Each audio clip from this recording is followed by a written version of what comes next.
Donc coucou tout le monde, aujourd'hui on se retrouve pour une nouvelle vidéo et ça sera une vidéo pourquoi une islandaise, les inconvénients et les pas inconvénients. Donc je vous laisse la regarder. Avant de commencer cette vidéo, cette vidéo en fait je l'ai trouvée sur la chaîne de Mini Poney. Donc j'essaierai de vous la mettre en barre d'infos si j'arrive. Et en fait elle a fait pourquoi un mini Shetland, les inconvénients et les points inconvénients. En fait j'ai perdu le mot. Donc moi je vais faire en fait la même chose sauf avec une islandaise puisqu'on n'entend pas trop parler de ces chevaux. Même je pense qu'il y a des gens qui savent pas ce que c'est, donc je vais leur expliquer en même temps. Donc c'est simple, les Islandais c'est les petits chevaux, donc c'est des chevaux mais des petits entre 1m30 et 1m50 on va dire. Qui vivent en Islande. Donc c'est une petite île comme ça qui est donc plus haut de l'Europe. Ouais, on va dire ça. Donc c'est des chevaux qui ont 5 allures. 5, j'ai un élastique. Ils ont 5 allures. Donc le pas, le tolt, le trot, le galop et l'amble. Alors donc les deux allures qu'ils ont en plus c'est le tolt et l'amble. Le tolt en fait c'est juste un pas qui est sauté, donc c'est un trot à 4 temps. En fait c'est comme un pas, sauf qu'on va les freiner sur la bouche, mais les faire accélérer avec les jambes, et ça va leur donner une allure où ils vont lever en fait les genoux super haut, et ça va faire tout comme ça, bref.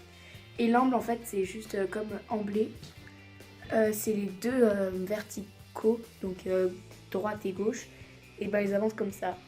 Je sais pas si vous voyez, bref. Donc ça c'est l'amble. Et voilà. Donc pourquoi moi déjà j'ai choisi un islandais. Au début j'étais pas du tout pour un islandais. Je voulais un cheval, mais un cheval de concours en fait, parce que j'aurais aimé faire des concours. D'ailleurs je suis en cours complète. Et en fait j'ai simplement été comment dire, mes parents connaissaient quelqu'un qui avait un élevage d'islandais. Et donc je suis allée monter là-haut comme on peut monter, voilà. Enfin, je suis allée monter des fois des chevaux, enfin tranquille. Puis on m'a fait essayer donc voilà, donc qui est ma jument actuellement. Enfin maintenant quoi, parce qu'elle le sera pour tout le temps. Et là j'ai commencé à l'avoir en DP, puis en pension complète. Puis à la fin on me l'a offert pour mon anniversaire. Et en fait c'est là que j'ai vraiment commencé à préférer la monte islandaise que la monte en fait française. Et comme c'est tout l'inverse, je voulais quand même garder les bases de la monte française, donc j'ai continué en cours. Et bon, j'ai quand même mon galop 5 en monte française, enfin vous voyez.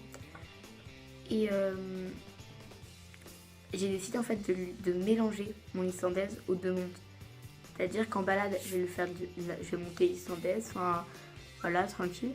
Mais par contre en carrière, je vais essayer de lui apprendre des figures de dressage, je vais essayer de lui apprendre plus que son allure principale soit plus le trot que le tolt et tout ça. Donc voilà. Donc maintenant les inconvénients. Alors les inconvénients chez les Islandais, c'est qu'ils ont c'est qu'ils ne savent pas sauter, il faut vraiment leur apprendre.